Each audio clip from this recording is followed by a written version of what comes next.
a lone German submarine on its final voyage. This was actually a suicide mission. So we were quite more or less resignated that we may not come back.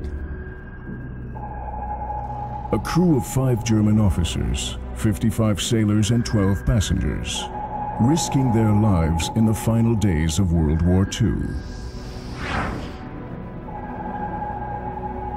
This trip was a tremendous experience for me. I was lucky that I came out alive, and this is one thing that I should never forget.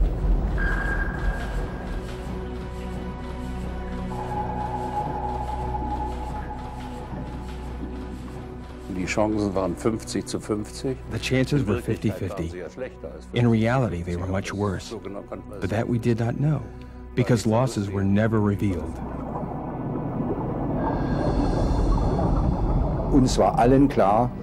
It was clear to all of us, the war was lost, and nobody wanted to be a part of this mission. Our morale was non-existent.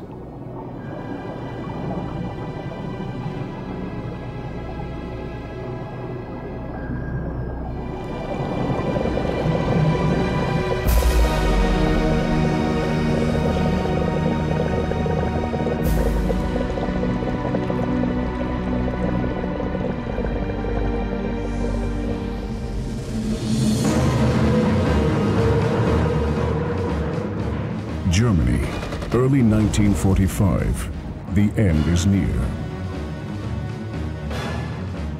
The situation was rather desperate. The Russians were moving close to Berlin, and the France was occupied, and even the Rhine was partly occupied. So it was quite a desperate situation.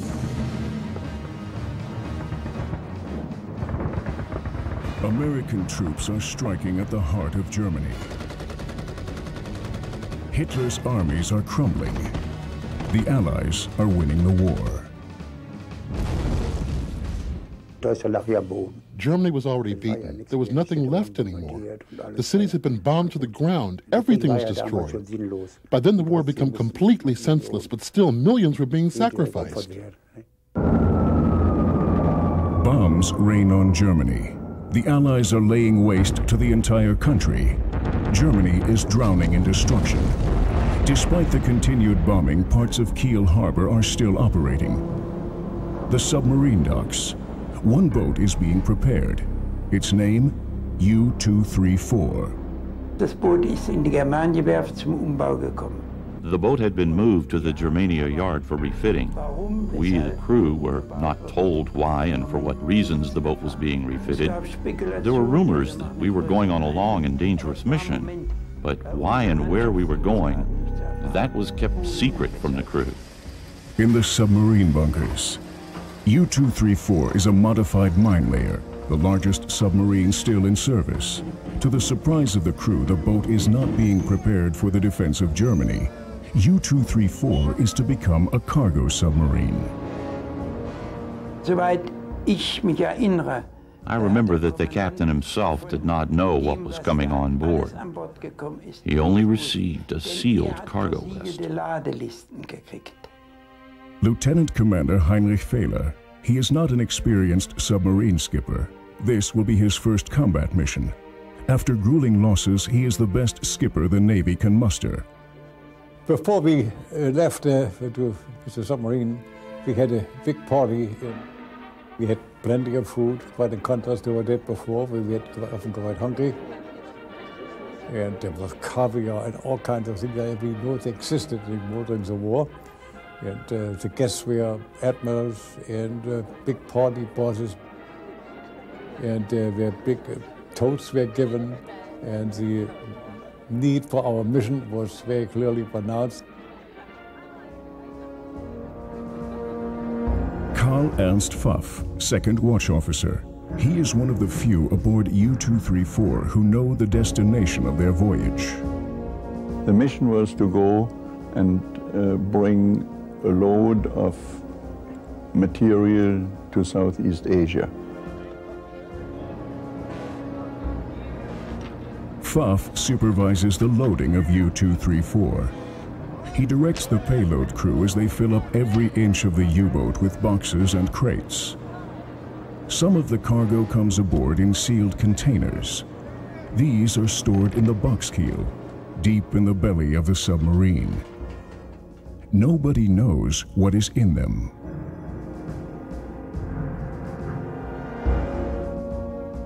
I only knew that it was so many boxes with a certain designation, and it had to be recorded, and I couldn't care less what was really in it. Pfaff completes the cargo manifest. He finds out who is supposed to receive U-234's freight: the Japanese Army.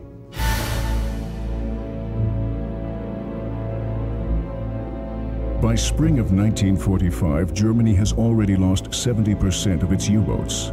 3 out of 4 submariners are dead. Captain Fehler knows his men's chances of survival are slim.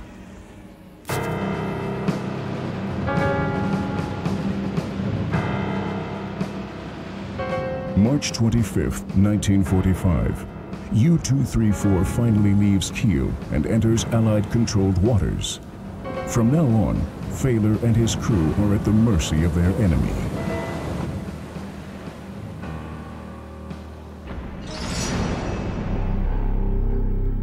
Allied intelligence broke the German Enigma code in mid-1943.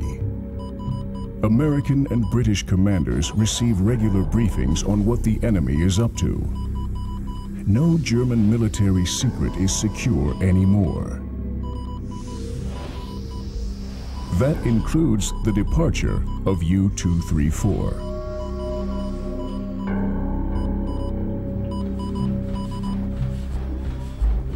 On board the submarine, it is an arduous journey.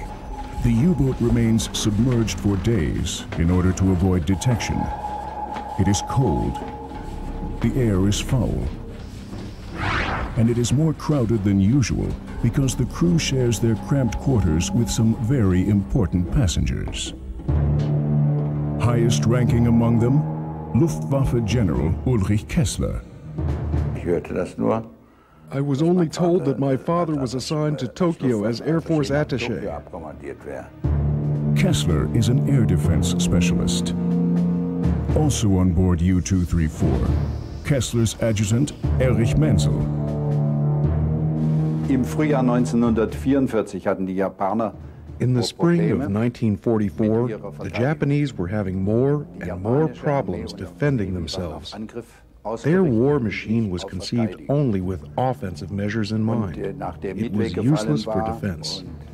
And when Midway and Hiobima fell, the Japanese foreign minister and the war minister requested specialists from the German government to help beef up their air defense. Spezialisten nach Japan schickt, dass die Luftverteidigung angepasst wird. In the bunk next to Menzel, a young Navy officer, Heinz Schlicke. I was the scientist who worked in the High Command of the German Navy. My mission was to make contact with the Japanese. That was part of the whole mission, to help the Japanese to revitalize the submarine warfare because we had tremendous losses. The loading list of U-234. It contains an inventory of each and every item Schlicke and the other passengers have on board the submarine. Only later did I learn how valuable and important the scientific material was that we carried. There were several tons of blueprints which described in detail Germany's latest weapons technology. Also on board the U-234, a fully functional Me-262, the world's first operational jet fighter plane. It is dismantled and stored side by side with components for the V-2, the latest achievement in ballistic missile technology.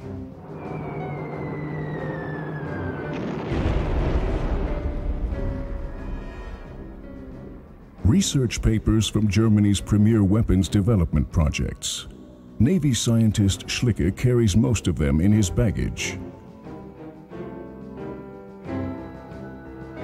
I was told I had to kill myself if I got caught, and also destroy all the scientific apparatus and papers I had on board.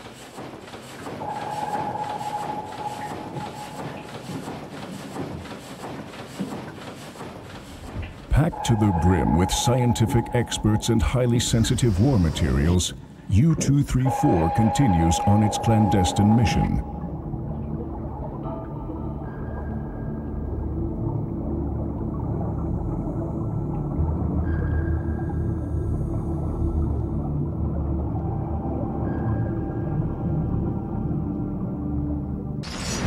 But only 2 passengers on this submarine know how critical the mission truly is.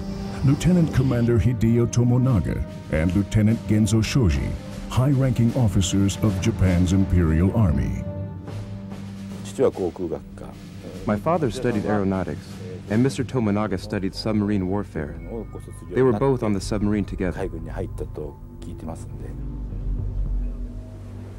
The German crew does not know why these Japanese officers are on board. They were always very friendly. We talked to them, and very often during conversation, the subject came up how once we had arrived in Japan, we would learn their language and meet their families.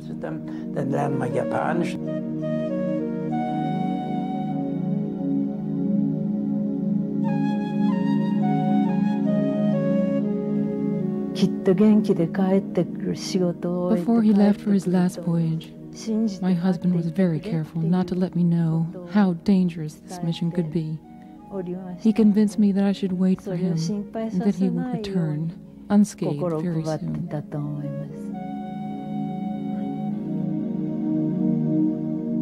Tomonaga and Shoji had been in Germany for a year and a half, studying weapons and tactics of their German ally. Now, the 2 officers are returning to Japan aboard U-234 in order to help their country in its desperate struggle for survival.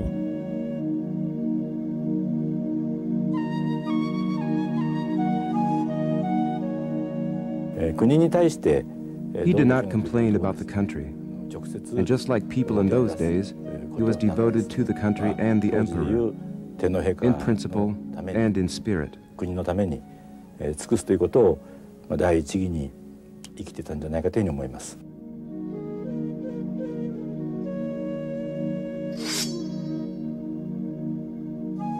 Before the departure of U-234, Tomonaga and Shoji conduct a sacred military ceremony in the tradition of the samurai. The Japanese officers gave their samurai sword to Captain Failer as a symbol, which means in Japanese military tradition, I do hereby give my life into your hands. To the German crew, the Japanese officers are different, and they don't understand them. When the boat was being loaded, the Japanese officers were on board, and before the boxes were brought down into the cargo hold, they were painting U-235 on them. We were laughing at them because they did not even know our hull number, U-234. But the Japanese know exactly what they are doing. They are not referring to a U-boat call sign. They label the boxes according to what is really in them: uranium oxide, which contains U-235, the raw material for an atomic bomb. And that is what U-234 is carrying to Japan. Berlin, the Kaiser Wilhelm Institute.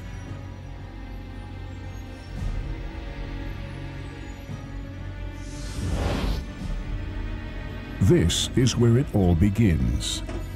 Germany is the birthplace of nuclear science. In 1938, nuclear fission was discovered by Otto Hahn. Now, with the war raging, the German military wants an atomic bomb. They ask this man to build it for them, Werner Heisenberg. When the war broke out, it was clear that Germany was working on these thoughts as well, and that my father, being one of the key people in the country would play a key role in such a project. Heisenberg is brilliant, a physicist at the height of his career when the war breaks out. We knew that the scientists in Germany were working on it. There was, of course, Hahn, who had discovered the fission of uranium. Heisenberg knew that you could convert uranium into plutonium and decided that this is what they wanted to do, and that then the plutonium could be used as an explosive. The search for a weapon that would decide the outcome of the war is also underway in Japan. The Emperor needs a miracle to stop the American onslaught.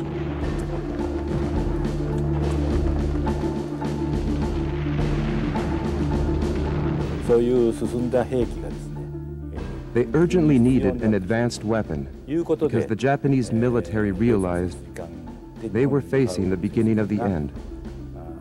My father was told there was a German submarine that was going to Japan and that he should come back with a written plan for a new weapon.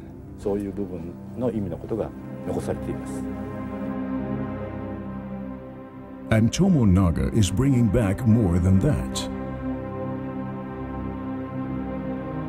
He has with him the material that could make this weapon possible.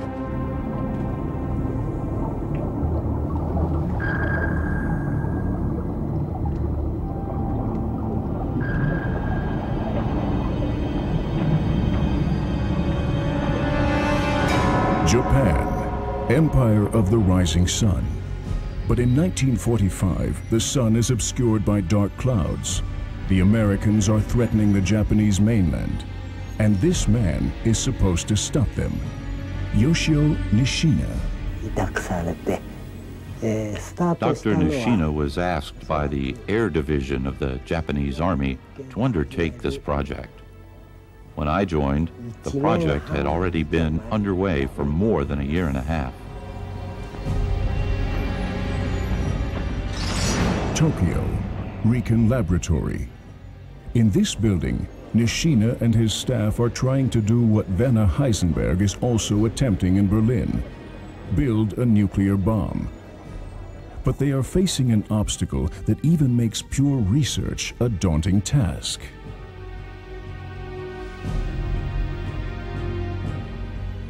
We did not have enough uranium in Japan. Dr. Nishina telegraphed the Japanese embassy in Germany and made an inquiry. He wanted to arrange a shipment of uranium to Japan. We knew the Germans had it.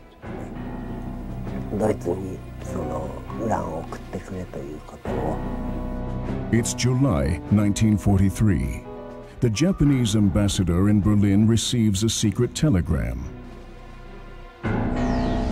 Tokyo urges him to arrange export of uranium from the mines in Joachimsthal, one of the few sources of natural uranium in Europe. Over and over, the Japanese request help from Berlin. They desperately need the German uranium.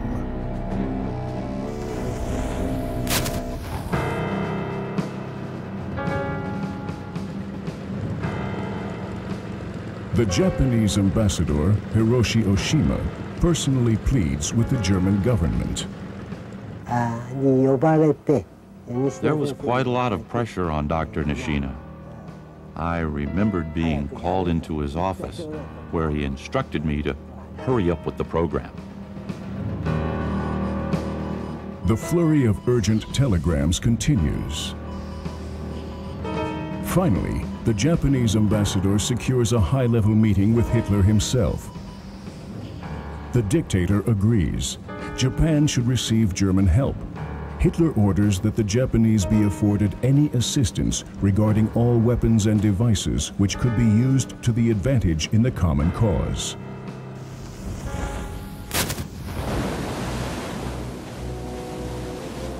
A Japanese submarine arrives after 30,000 miles through enemy-controlled waters. It is one of the precious few that survive the dangerous journey. By now, this is the only way for Japan and Germany to keep their military cooperation alive.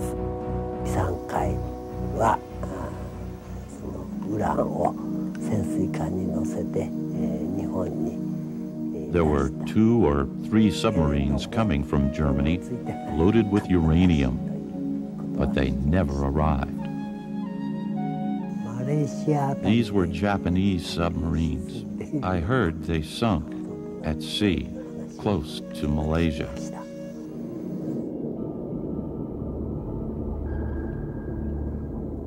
But one German submarine carrying uranium is still on its way. As U-234 makes its way across the Atlantic, the Allies assemble more and more information on the mission with the help of the most recent ultra-intercepts. They start piecing together how important the submarine is.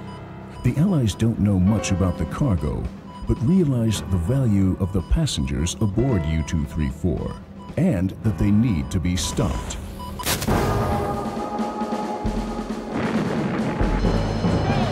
The U-boat comes under attack repeatedly. Allied air patrols and hunter-destroyer convoys seem to know exactly where to look for U-234.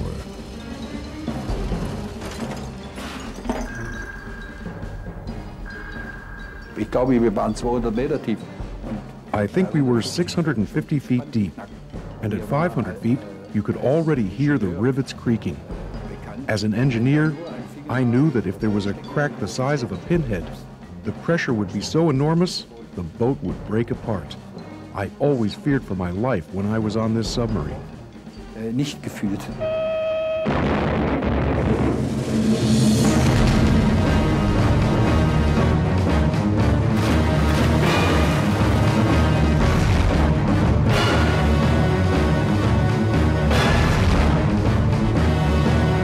We had sometimes 200 depth charges per hour, and then the lights went out, and water broke in, it had to be fixed, and we had to be very quiet, no talking, no movement, and sometimes it lasted many, many days, so that we didn't have any fresh air, and we got all kind of woozy and felt very uncomfortable.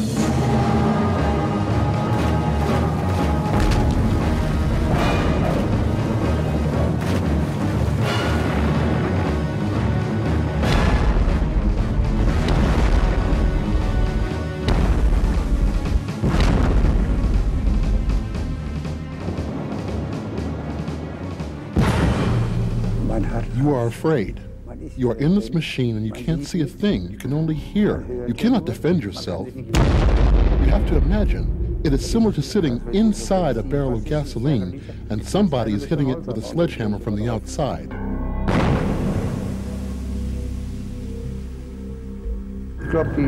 We went down as far as 900 feet.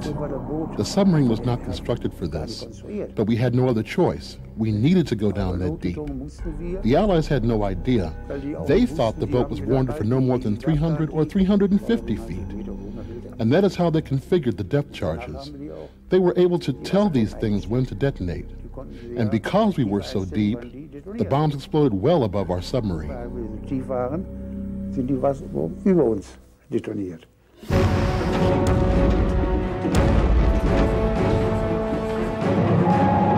The hunt for U-234 continues relentlessly.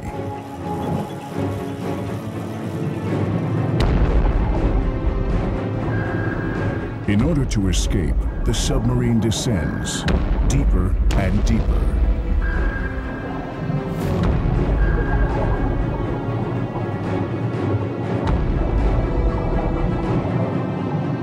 After more than 2 weeks, a reprieve for U-234. A spring storm rages over the Atlantic. It is the only time Captain Fehler dares to surface without fear of being spotted by the Allies. Dann ging ich als Brückenwache an Deck, an Ketten angeschnallt. I went on deck as a lookout. I was buckled up and had 2 towels around my neck. It was an incredibly scary ride. The boat thrust through the heavy seas, then it plunged down. We could hardly breathe, and then to the top of the waves again for 2 hours. That's how long our shift was. For a moment, in the midst of the elements, the war seems so far away.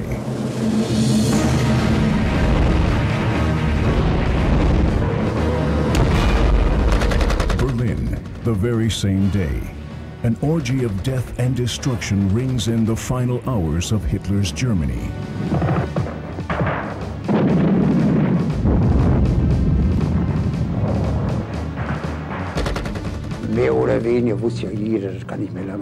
We were all bracing ourselves for the end.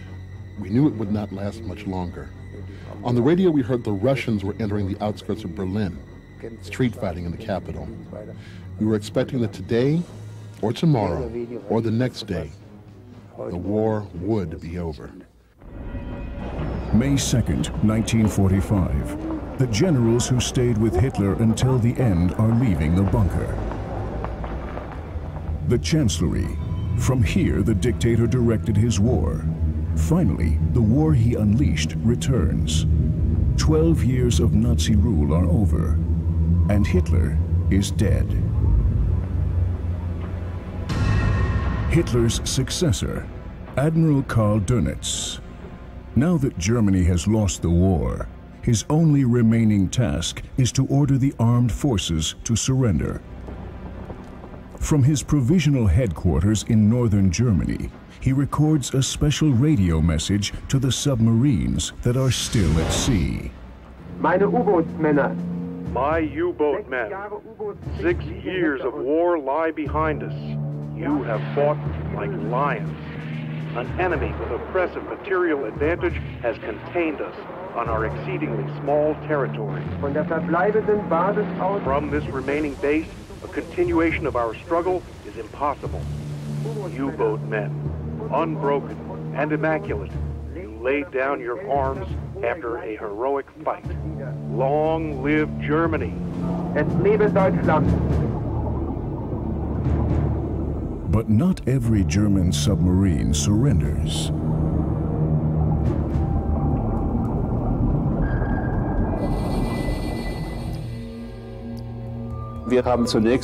First, we decoded the official radio message. The war was over. Then we tuned into foreign radio stations. I listened to the broadcasts in English in order to find out, is this really the truth? It is. Victory celebrations in London. England withstood Hitler for 5 long years.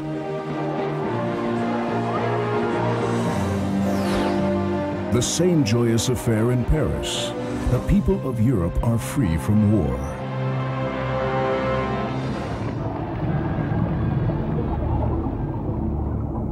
But the war is still not over for U-234.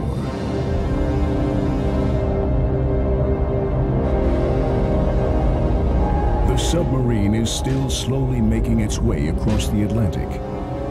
The atmosphere on board is tense.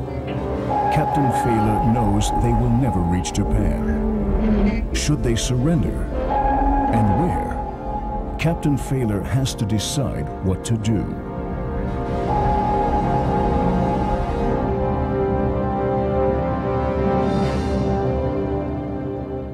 Fehler got all the officers together and told us that the war had ended and Germany had capitulated, and we had an order from the High Command of the German Navy to report our position as a submarine, of course, surface, and bring up the periscope to full length and put a black flag on it, and report our position to Allied forces for surrendering.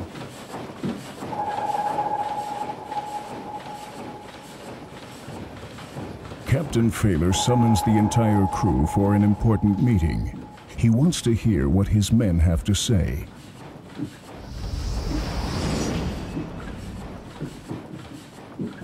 There was the feeling, since it's over, we want to go home.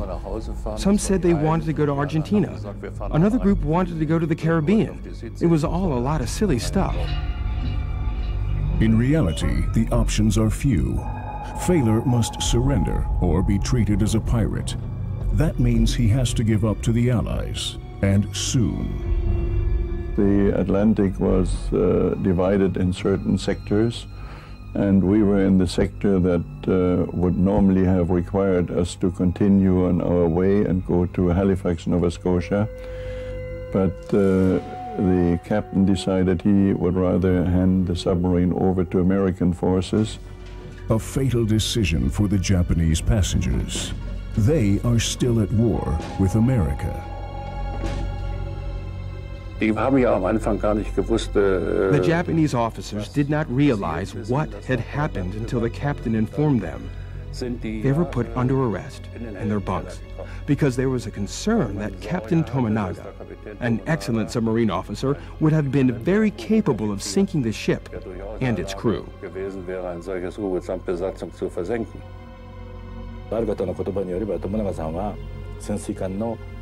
Mr. Tominaga was a submarine expert.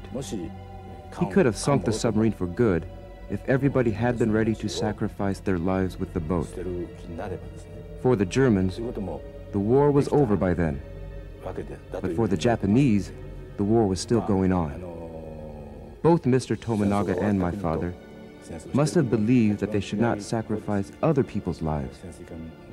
And that's why they chose death by themselves.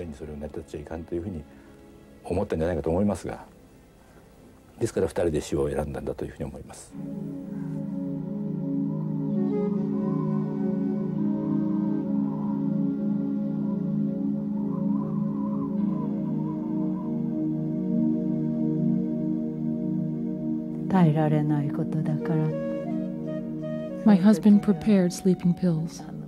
As a Japanese soldier, being captured was the ultimate shame. To prevent that, he had to kill himself. If he used a bleeding method, that would stain the boat, so he favored sleeping pills. He took them with Mr. Soji, lying on a bed.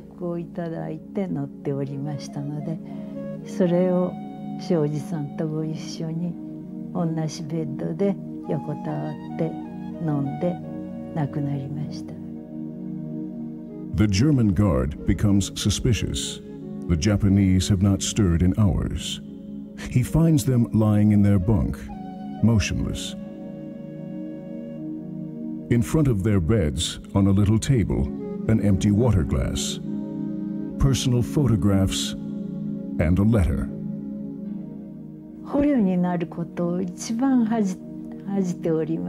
Committing suicide is better than surrender.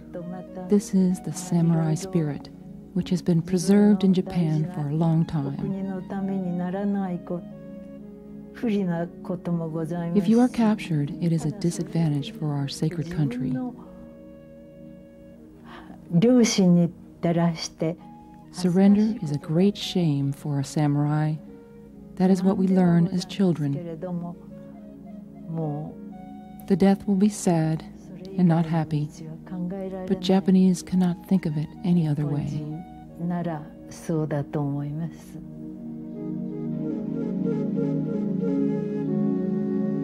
The suicide note.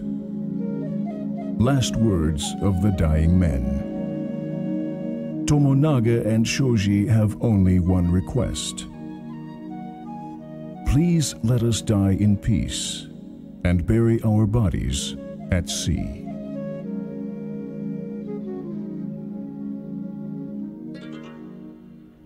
U-234's mission is finally over. It is May 13th. Captain Fehler surfaces the submarine.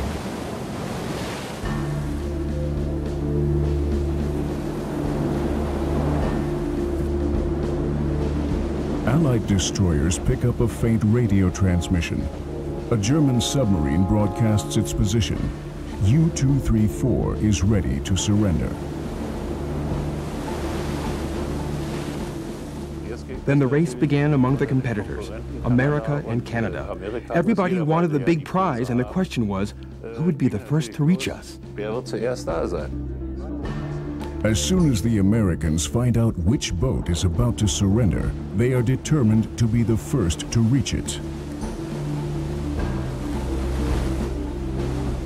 The captain indicated that this was a very valuable prize, that there was all sorts of things very important to the war effort for us as well as for the Japanese, that the technology was superior. The German had the technology.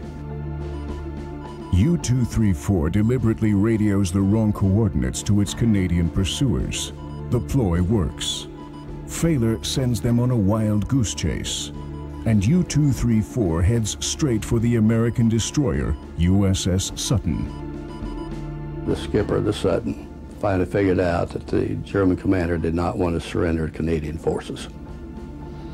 And that, so we decided we would run flank speed as fast as we could on a course to intercept their course. And sure enough, on May 14th, U-234 becomes visible on American radar screens. The U-boat is running 8 knots in a southwesterly direction with no intention to escape again.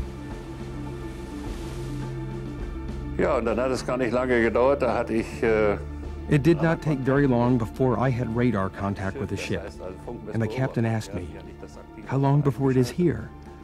I answered 3 to 4 hours, and indeed, that was the case. 3-4 Stunden, nicht?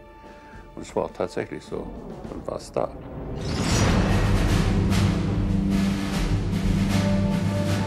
"500 miles off Newfoundland, the USS Sutton pulls alongside U-234. Well, it was magnificent. It was a superb machine. It was just superb. And then we found out it was bigger than we were.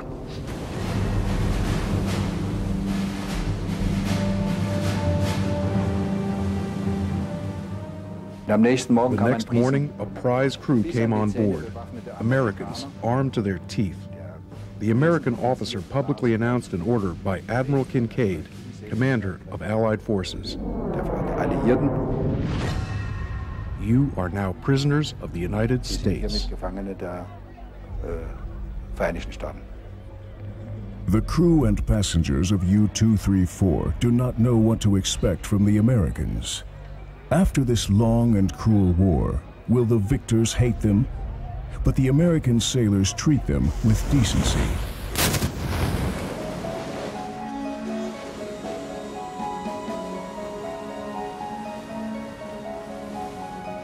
"10 a.m., May 19th, 1945, Portsmouth, New Hampshire. The last German submarine pulls into an American port. This was the greatest moment. Solid ground under our feet. We said to ourselves, there is one good thing. We escaped with our lives. Maybe not without damage to our soul, but at least without damage to our lives. The last roll call of U-234. The crew on deck. What will happen to them now? What of their families back home in Germany? Is there a future? We realized that these were kids, like we were kids. We're out here trying to destroy these kids, and they're here trying to destroy us. Just unfathomable. 2 other submarines have already surrendered in Portsmouth, but this time everything is different. On instructions by the Naval Yard commander, reporters and radio newsmen are kept at bay. Marine Guards even have orders to shoot anybody who attempts to speak with the crew of U-234. Captain Failor concludes his final mission. For almost 60 days, he braved an enemy and an ocean without losing a single crew member. Failor is the last officer to disembark from the boat. The passengers are next. Heinz Schlicke, We had guns in our face. Each hole we had in our body was thoroughly searched. They must have thought we were all criminals. For the reporters, this man seems to be the biggest catch. A high-ranking Nazi general, complete with jackboots and leather coats. Ulrich Kessler. POW number 3WG1269. But this POW will become much more important to the Americans. Second Watch Officer Pfaff. We were taken off the ship and marched into Kittery, Maine, naval prison. And there we were searched and then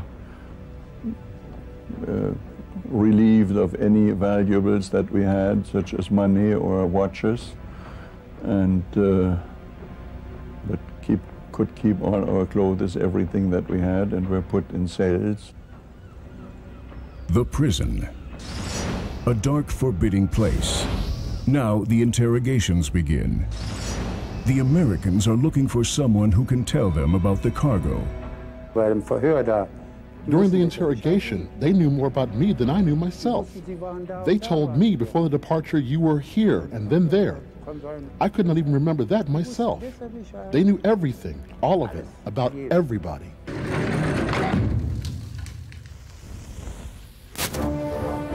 While the interrogations are underway, the Americans begin to unload the submarine.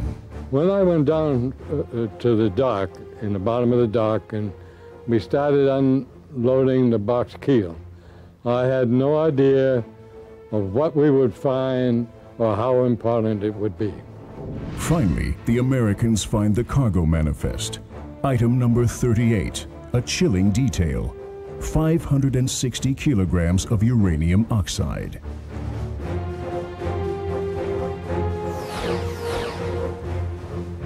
Uranium aboard a captured German submarine. The news spreads like wildfire among U.S. government intelligence agencies. Suddenly, more and more people are interested in U-234. Now, questions are raised that only POW number IG557NA can answer. Karl Ernst Pfaff. During his interrogation, Pfaff reveals he was responsible for storing the uranium aboard U-234. The Americans order the containers to be opened. The first question was, we don't believe you, we think this is a dynamite load, that if we open it, that we get blown up. And I said, gentlemen, I tell you one thing, when we left Germany and when this was loaded, we had no idea that we would fall into your hands or these tubes. And we were thinking that we would open them ourselves in Japan or Southeast Asia somewhere, and we had no intentions of blowing ourselves to hell.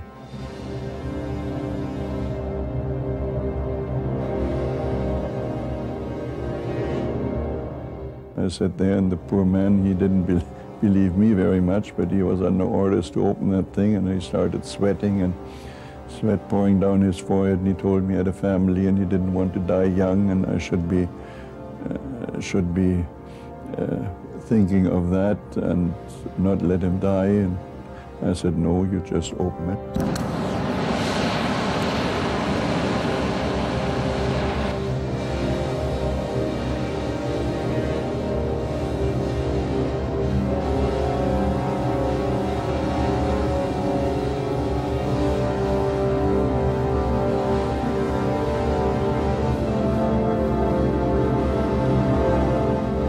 The wooden boxes with the uranium were lined up on a long table along the side of the building, and then a man came in and took a look at everything, and every one of the American officers was very polite and really showed respect for him. At a later time, when I saw that picture again in Ruston, Louisiana, the prisoner of war camp, I think it was Dr. Oppenheimer.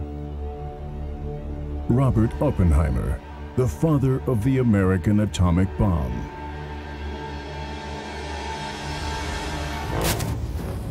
a secret military installation in the desert of New Mexico. This is where thousands of Americans are frantically working to build the ultimate weapon of war, the one that shall end all war.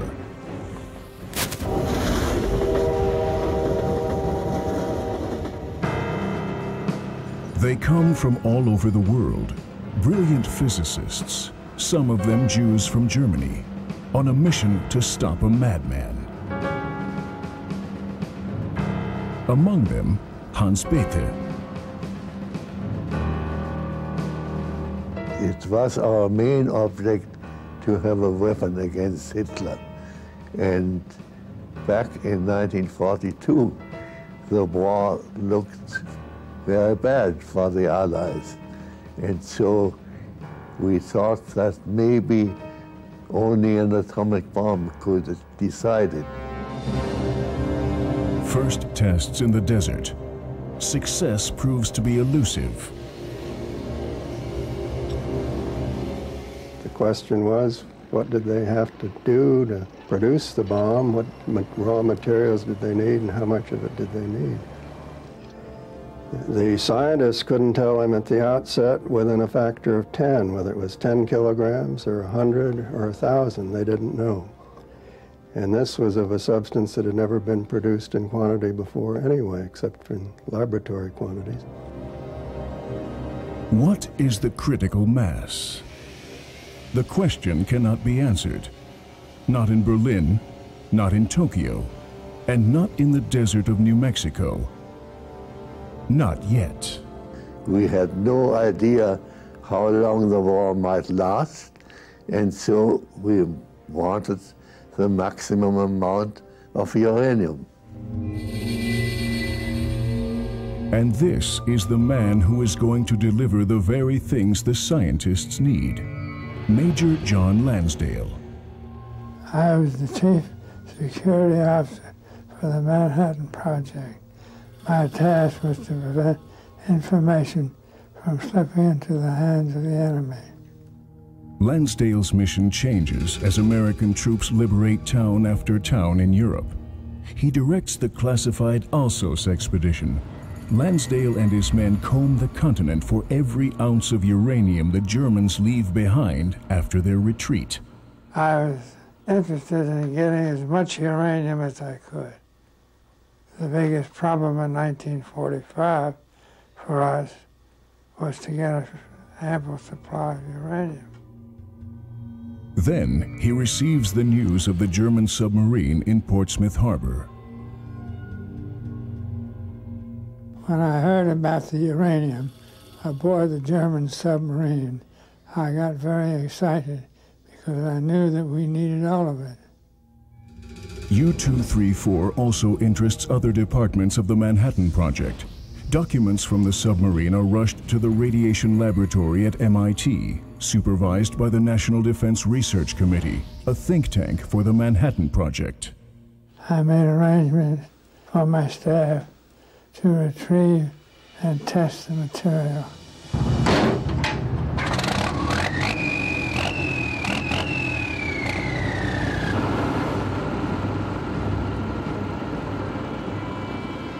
I sent trucks to Portsmouth to unload the uranium, and then I sent it to Washington.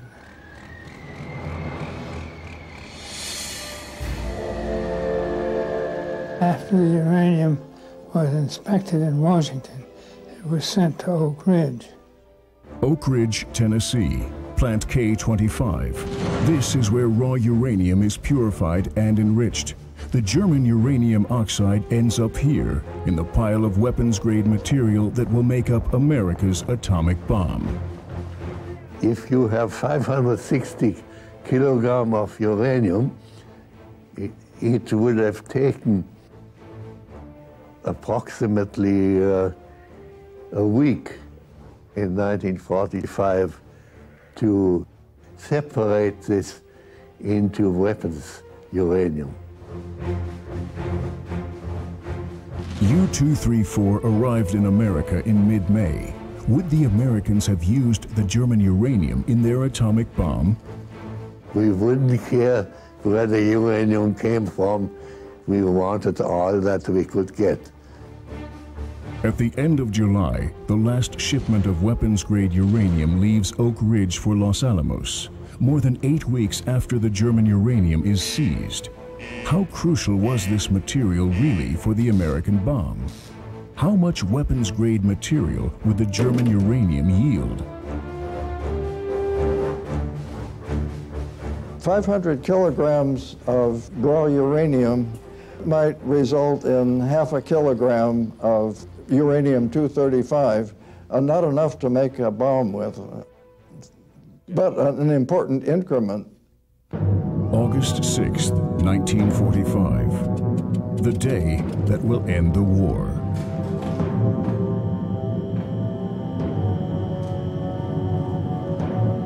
Any knowledgeable person that realized that the submarine had delivered 500 kilograms of raw uranium would feel that it should be utilized. The crew of the Enola Gay receive their orders. The target is Hiroshima. It is ironic that the German uranium intended for the Japanese was ultimately delivered by the Americans.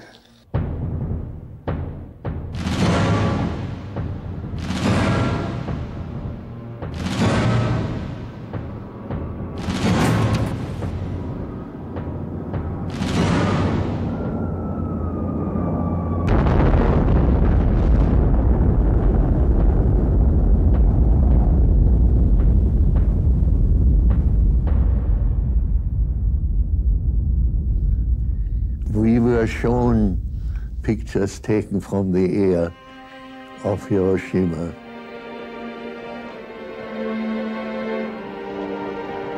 They were absolutely staggering. We had calculated the likely effect of the atomic bomb, but what we saw was much, much worse. And of course, we could imagine the suffering of the people.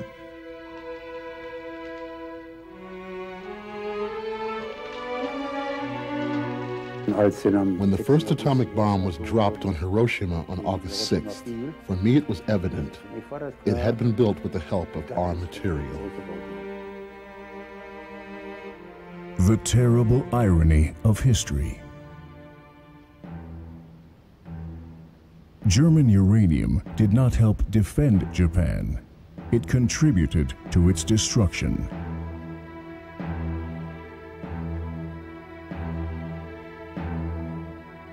The men of U-234. They were neither heroes, nor were they villains. They were neither perpetrators, nor were they victims.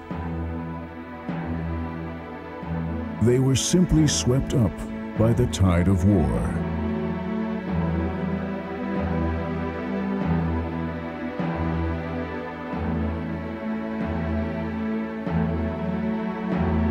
A captain and his young crew. Their mission did not make them famous, but saved them from infamy. They were sent to Japan to help continue a senseless war, but their mission was diverted by history, redirected by destiny.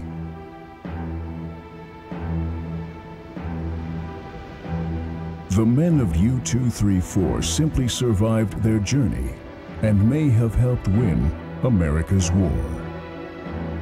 The submarine was a godsend because it came at the right time and the right place.